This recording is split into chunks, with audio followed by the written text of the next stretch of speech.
अनंत संसार समुद्रतारा नौकायिताभ्यां गुरुभक्तिदाभ्याम् वैराग्य साम्राज्यद पूजनाभ्यां नमो नमः श्री गुरुपादुकाभ्याम् कवित्व वारासिनी शाकराभ्यां दौर्भाग्यदावां बुधमालिकाभ्याम्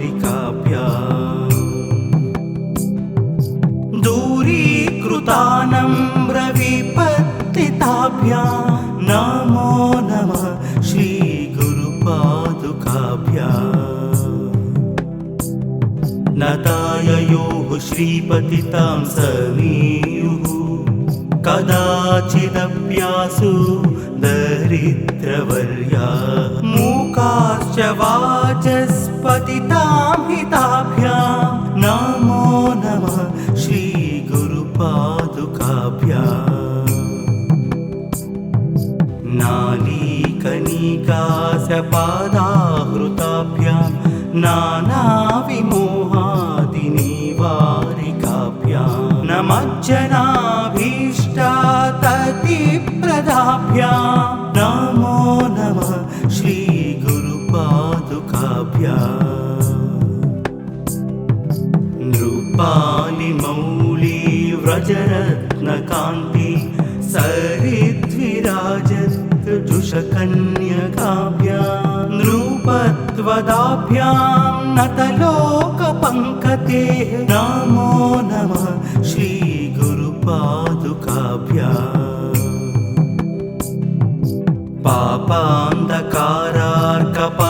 पापान्धकारार्कपरम्पराभ्यां तापत्रयाहीन्द्रखगेश्वराभ्यां जाढ्यादिसंशोणवाडवाभ्यां नमो नमः श्री गुरुपादुकाभ्याम् समाधिषट्क प्रदवैभवाभ्यां समाधिदान व्रतदीक्षिताभ्याम्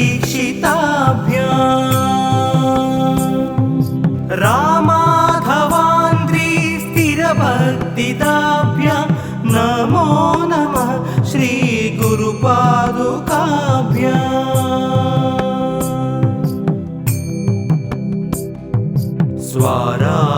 स्वारार्चपाराणा अखिलेष्टदाभ्यां स्वाहा साहा यक्षधुरन्धराभ्यां स्वाताश्च भावप्रदपूजनाभ्यां नमो नमः श्री गुरुपादुकाभ्याम् कामादिसर्प व्रजगारुडाभ्यां विवेकवैराग्यनिधिप्रदाभ्यां बोधप्रदाभ्यां द्रुतमोक्षदाभ्यां नमो नमः श्री गुरुपादुकाभ्याम्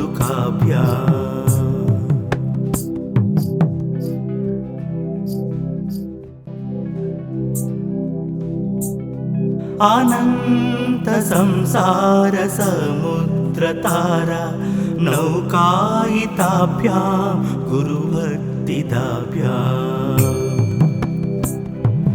वैराग्य साम्राज्यद पूजनाभ्यां नमो नमः श्री गुरुपादुकाभ्याम् कवित्व वारासिनी शाकराभ्यां दौर्भाग्यदावां बुधमालिकाभ्याम् दूरीकृतानम्र विपत्तिताभ्यां नमो नमः श्री गुरुपादुकाभ्याम्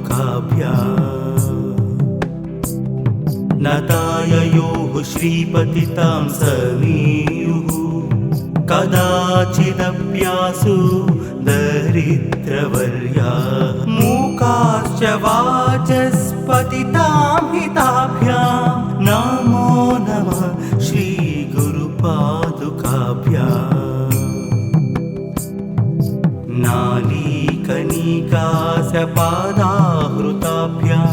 नानाविमोहादिनिवारिकाभ्यां नमज्जनाभीष्टाततिप्रदाभ्यां नमो नमः श्रीगुरुपादुकाभ्याम्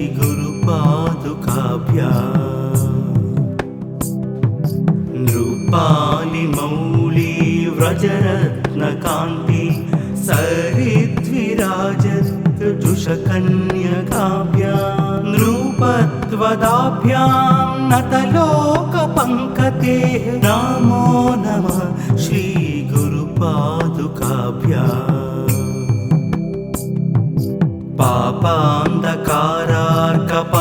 पापान्धकारार्कपरम्पराभ्यां तापत्रयाहीन्द्रखगेश्वराभ्यां जाढ्यादिसंशोणवाडवाभ्यां नमो नमः श्रीगुरुपादुकाभ्याम्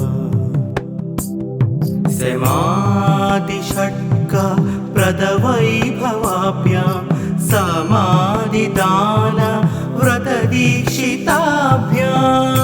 समाधिदानव्रतदीक्षिताभ्याम् रामाधवान्द्री स्थिरभक्तिदाभ्यां नमो नमः श्रीगुरुपादुकाभ्याम्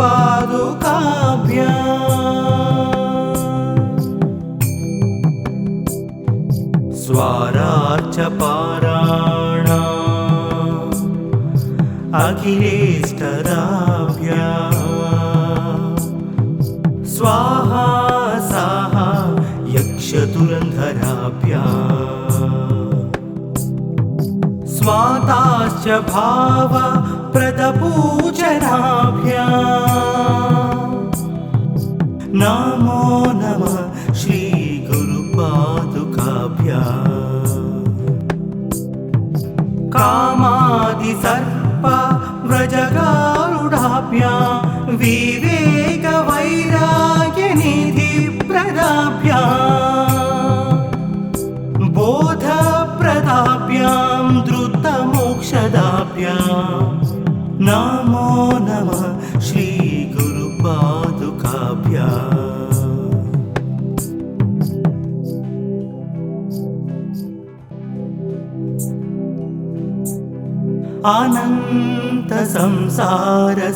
अनन्तसंसारसमुद्रतारा नौकायिताभ्यां गुरुभक्तिदाभ्याम्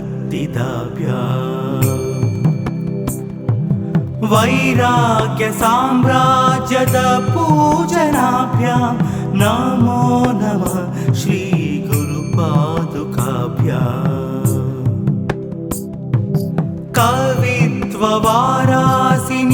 कवित्ववारासिनीशाकराभ्यां दौर्भाग्यदावां बुधमालिकाभ्यां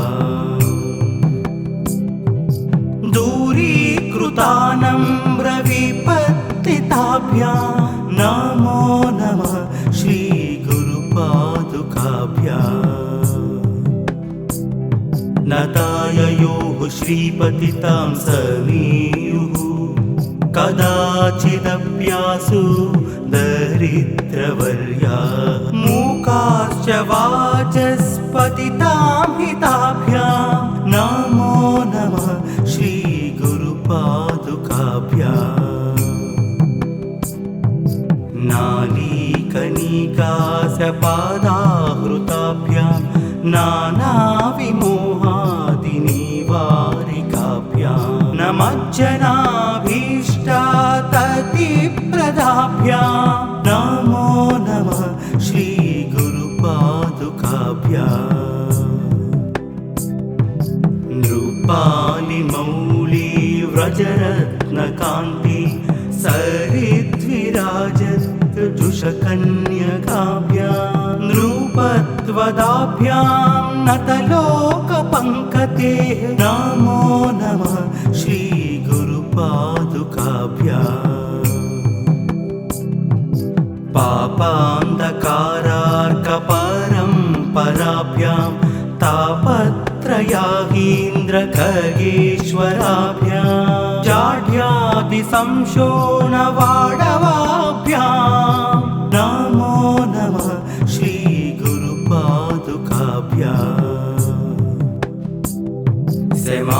समाधिषट्क प्रदवैभवाभ्यां समाधिदान व्रतदीक्षिताभ्याम्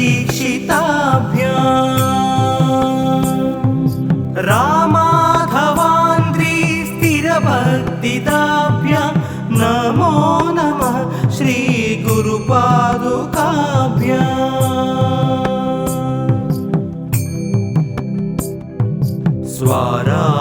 स्वारार्चपारायणा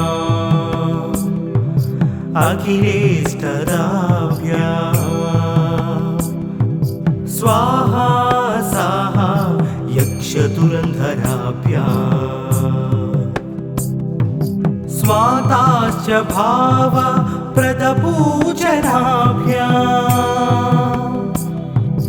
नमो नमः श्रीगुरुपादुकाभ्याम् कामादिसर्प व्रजगारुडाभ्याम्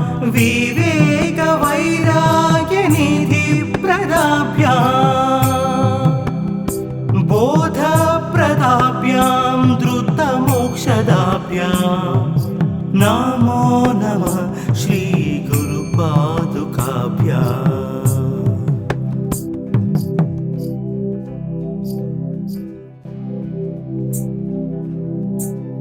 अनंत संसार समुद्रतारा नौकायिताभ्यां गुरुभक्तिदाभ्याम्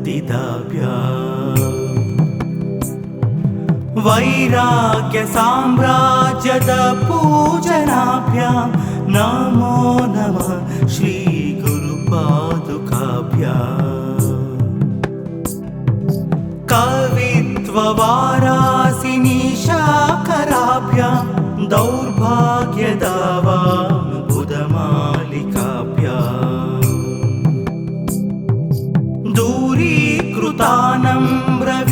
दूरीकृतानम्रविपत्तिताभ्यां नमो नमः श्रीगुरुपादुकाभ्याम्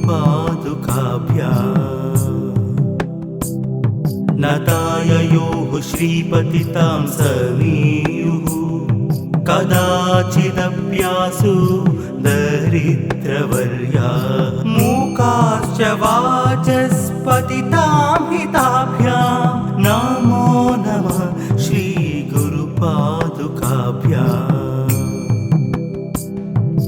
नालीकनिकासपादाहृताभ्यां नानाविमोहादिनिवारिकाभ्यां नमज्जनाभीष्टाततिप्रदाभ्यां नमो नमः श्रीगुरुपादुकाभ्याम्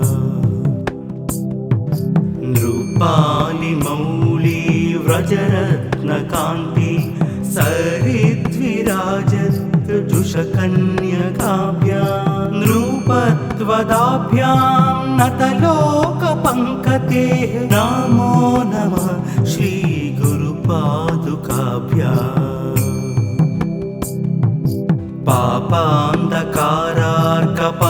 पापान्धकारार्कपरम्पराभ्यां तापत्रयाहीन्द्रखगेश्वराभ्यां जाढ्यादिसंशोणवाडवाभ्यां नमो नमः श्रीगुरुपादुकाभ्याम् समाधिषट्क प्रदवैभवाभ्यां समाधिदान व्रतदीक्षिताभ्याम् रामाधवान्द्री स्थिरभक्तिदाभ्यां नमो नमः श्रीगुरुपादुकाभ्याम् स्वारार्चपारायणा अखिलेष्टदाभ्याम् स्वाहा साहा यक्षधुरन्धराभ्याम्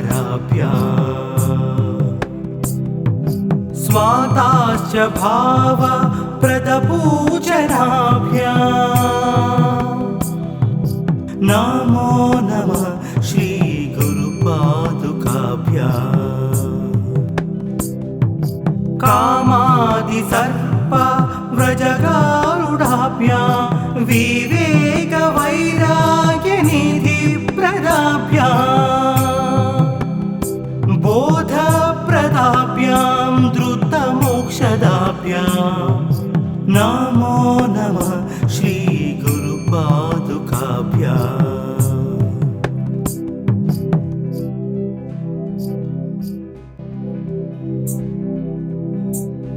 अनंत संसार समुद्रतारा नौकायिताभ्यां गुरुभक्तिदाभ्याम्। वैराग्य साम्राज्यद पूजनाभ्यां नमो नमः श्रीगुरुपादुकाभ्याम्। कवित्ववारासिनी शाकराभ्यां दौर्भाग्यदावां बुधमालिकाभ्याम्।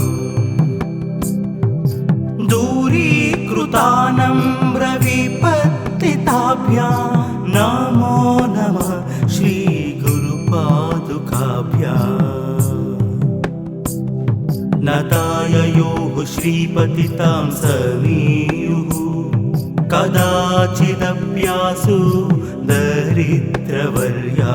मूकाश्च वाचस्पतितां हिताभ्यां नमो नमः श्रीगुरुपादुकाभ्याम्।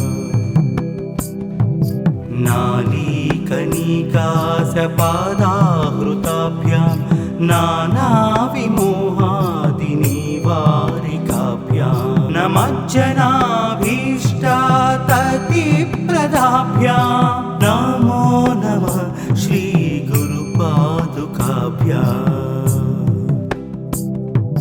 नृपालिमौली व्रजरत्नकान्ति सरिद्विराजत् जुषकन्यकाभ्यां नृपत्वदाभ्यां नतलोकपङ्कते नमो नमः श्रीगुरुपादुकाभ्याम्।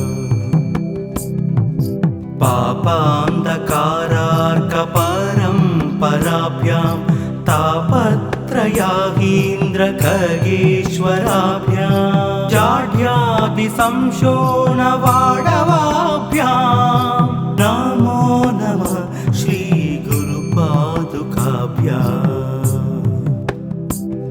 समाधिषट्कप्रदवैभवाभ्यां समाधिदानव्रतदीक्षिताभ्याम्।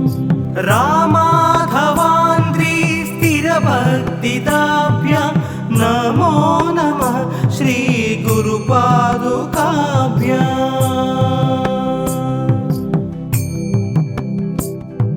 स्वारार्चपाराणा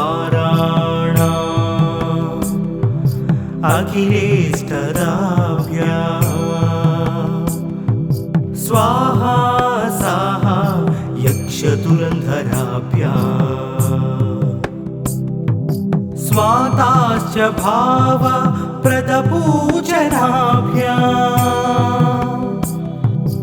नमो नमः श्रीगुरुपादुकाभ्याम्। कामादिसर्प व्रजगारुडाभ्यां विवेकवैराग्यनिधिप्रदाभ्यां बोधप्रदाभ्यां द्रुतमोक्षदाभ्यां नमो नमः श्रीगुरुपादुकाभ्याम्।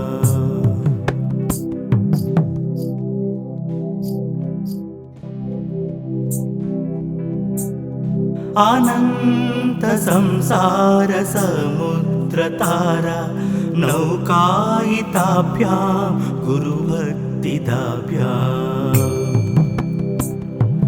वैराग्य साम्राज्यद पूजनाभ्यां नमो नमः श्रीगुरुपादुकाभ्याम्। कवित्ववारासिनी शाकराभ्यां दौर्भाग्यदावां बुधमालिकाभ्याम्। दूरीकृतानम्रविपत्तिताभ्यां नमो नमः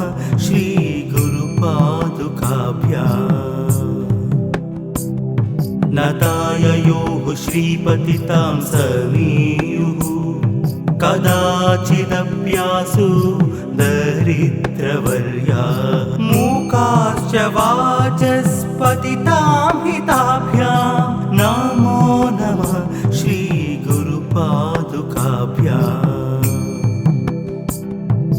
नालीकनिकासपादाहृताभ्यां नानाविमोहादिनिवारिकाभ्यां नमज्जनाभीष्टाततिप्रदाभ्यां नमो नमः श्रीगुरुपादुकाभ्याम् नृपालिमौली व्रजरत्नकान्ति सरिद्विराजत्जुषकन्यकाभ्यां नृपत्वदाभ्यां नतलोकपङ्कतेः नमो नमः श्रीगुरुपादुकाभ्याम्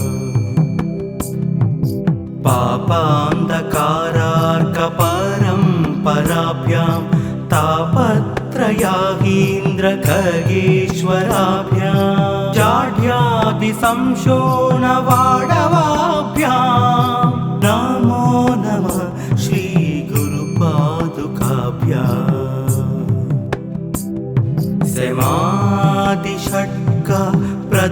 समाधिषट्कप्रदवैभवाभ्यां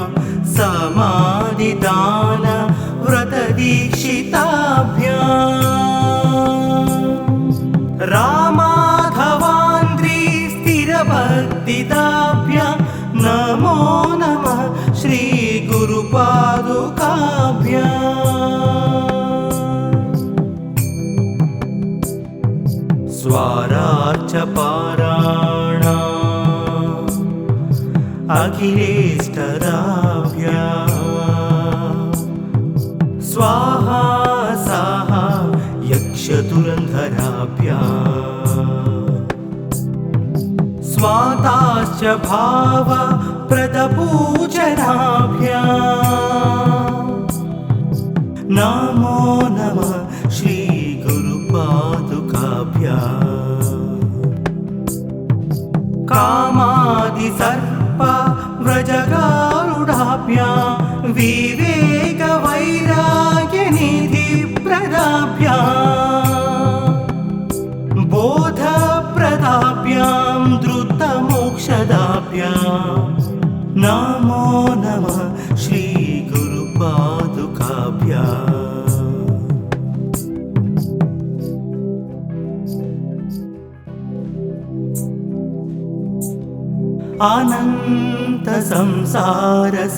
अनन्तसंसारसमुद्रतारा नौकायिताभ्यां गुरुभक्तिदाभ्याम् वैराग्यसाम्राज्यदपूजनाभ्यां नमो नमः श्रीगुरुपादुकाभ्याम् कवित्ववारासिनीशाकराभ्यां दौर्भाग्यदावाम्बुधमालिकाभ्याम्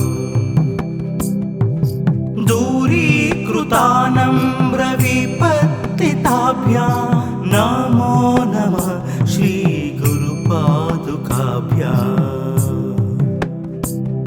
नताययोः श्रीपतितां समीयुः कदाचिदप्यासु दरिद्रवर्या मूकाश्च वाचस्पतितां हिताभ्यां नमो नमः श्रीगुरुपादुकाभ्याम्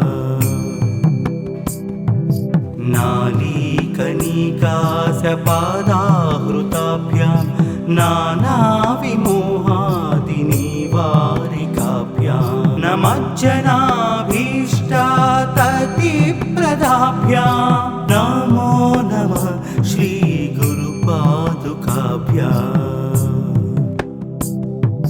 नृपालिमौली व्रजरत्नकान्ति सरिद्विराजत्जुषकन्यकाभ्यां नृपत्वदाभ्यां नतलोकपङ्कतेः नमो नमः